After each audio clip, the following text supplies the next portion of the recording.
Енді мына жылқыда чеміршек деген болады. Талақ деген болады. Талақ деген чеміршек мына мұрында су ішкеннен кейін болады. Мына мұрындағы екі чеміршек өсе қалады бүйтіп.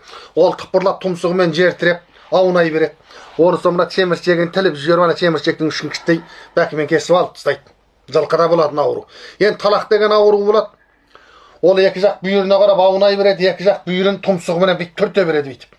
Ол соланы, оның ана көк бауыры құтырып тұр деген сөз. Ана көк бауыры құтырады. Биенікі қамшы жағында болады көк бауыры. Аттікі мінер жағында болады.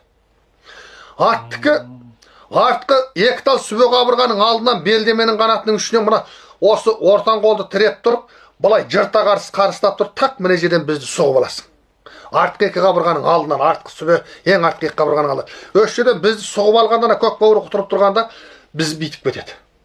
Сонда сол бір-екі соғып алғанда, содан бар тыныстап, басылып қалады. Енді оның барлығының өкілі бар екен, өкілін құйды қолма-қол тәсір қылады екен.